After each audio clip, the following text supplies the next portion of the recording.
Time to budget for January. I'm Garrett Weldon, and this is my channel where we talk about personal finance and what I'm learning in business. As I learn, you learn. Let's get to it. Budgeting for January. As I've talked about in other videos that if you haven't watched would be helpful, my A to Z tutorial on good budgets, as well as how to reconcile. I go through a 3-step process every month when I'm budgeting. Step 1, reconcile. Step 2, pay off credit cards. Step 3, fill envelopes.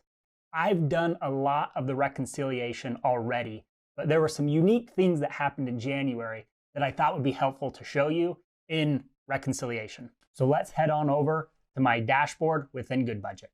Here we are on my dashboard for Good Budgets, and I'm in the reconciliation phase. Again, there were a few unique things that occurred in December that are worth talking through, especially with the change of money that happens undoubtedly during the holidays. This is a good time to learn a few principles. So the first is I helped purchase a gift for my brother and his wife that was some clothing. And then he paid me back via Venmo. So I want to go account for that. I don't want it to be income. To me, it was a credit of something that I had purchased. So I'm going to put it in as a credit.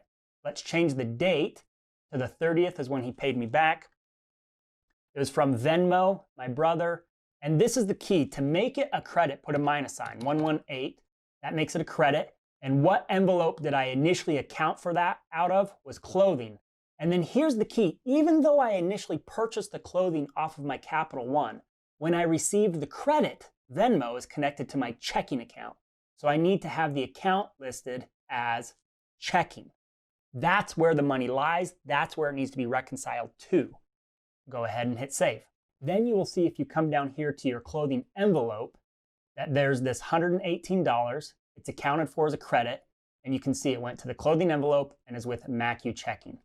Another one that occurred in the month of December was within our medical envelope.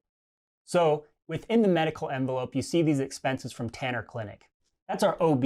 As I've said in other videos, my wife is currently pregnant. We're super excited. We're getting ready to bring a baby boy into this world. And we don't have traditional insurance.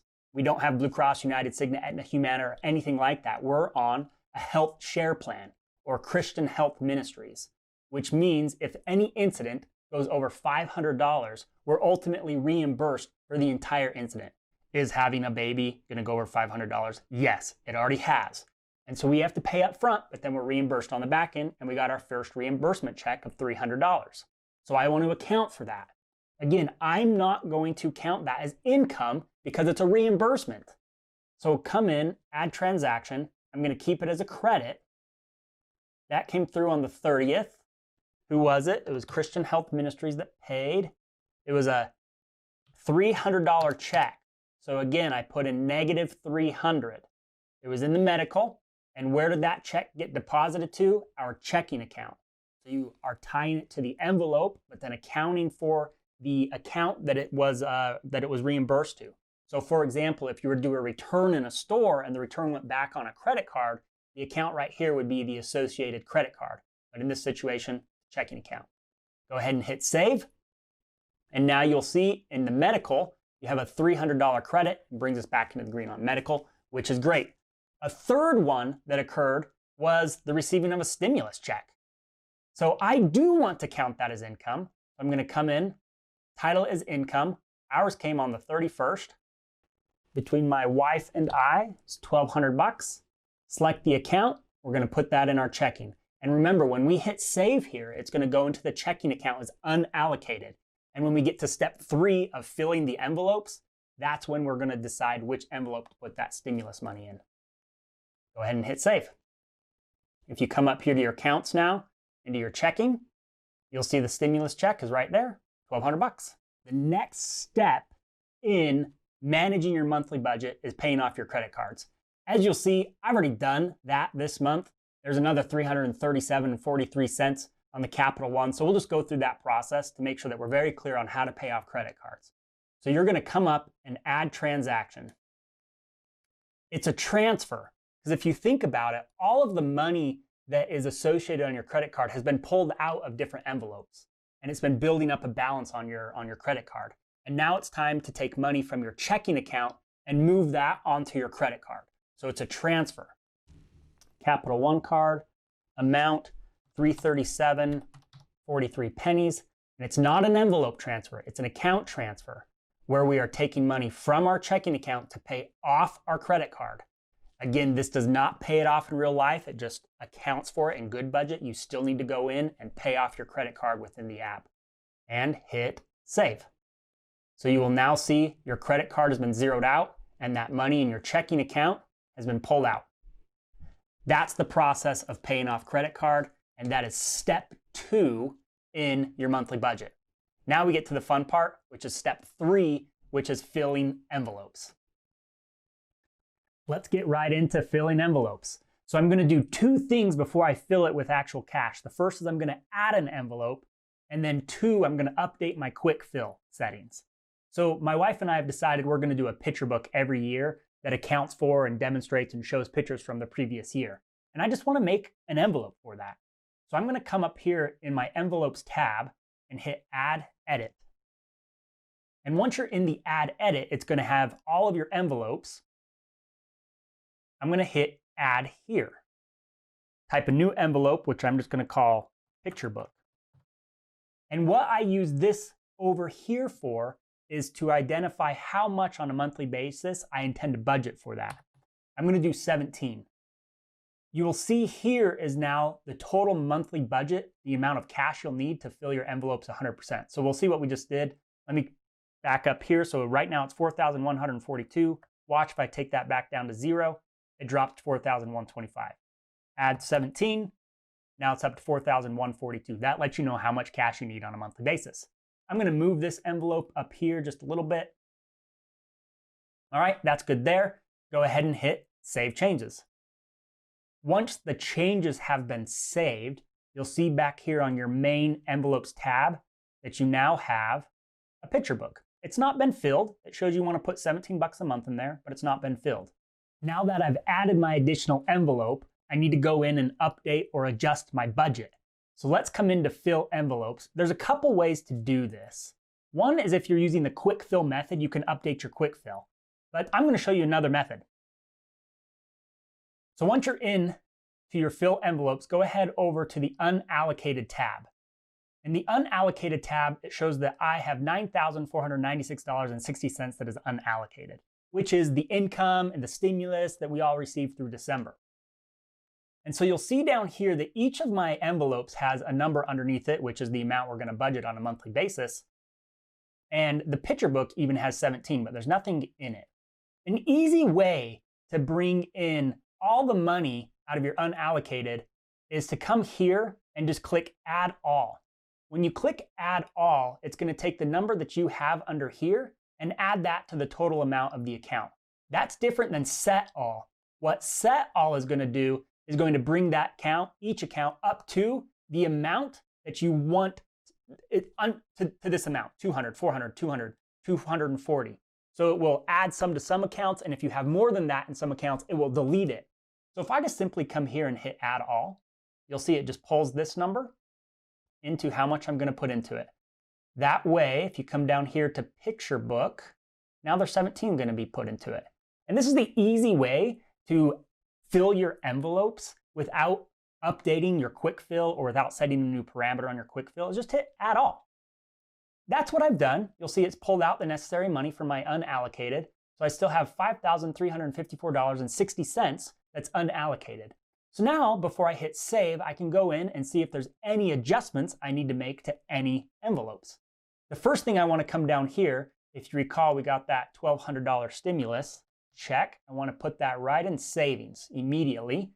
And so we saw 4,154. Now I just need to see if there's anything else I want to adjust. I notice I'm still quite negative in the other category. So instead of 200, I want 350 to be placed in my other. That brings it into the positive. Eating out, yeah, we've been eating out a lot more. I might just need to change that in the overall budget, how much we're allocating towards it.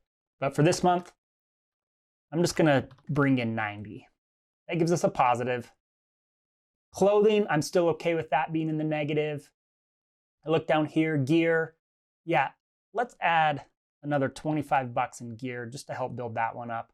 Repairs, you know, I'm okay that being negative as well right now. Mortgage will add into there. Trips, Yep, let's add another 150 or 100 bucks to trips. A picture book, good. Car, baby. Yeah, the baby's coming up. I'm probably not budgeting enough for that. Let's add another 50 there.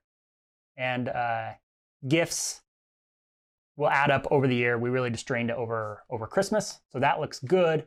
Now we still have $3,774.60 left unallocated. You can choose what to do with that. You can leave it unallocated, but I want to just sweep that right into my savings account.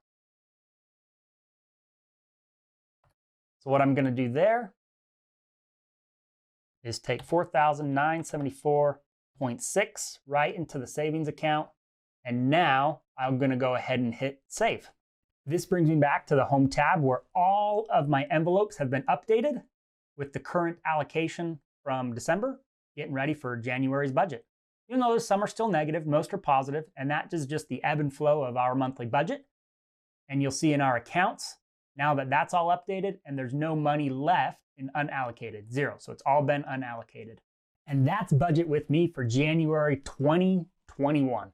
If this is helpful, consider subscribing. I've also picked out a couple more videos for you here on my channel. Consider taking some time to watch those.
And that brings us ready to really start moving forward in January. So that's January Budget with me. 3 things: reconcile, pay off credit cards, and then fill your envelopes. I hope this was helpful. If it was, consider subscribing. I'll intend to do this on a monthly or every other month basis to just walk through how we're managing our budget and to keep using and training on the Good Budget system.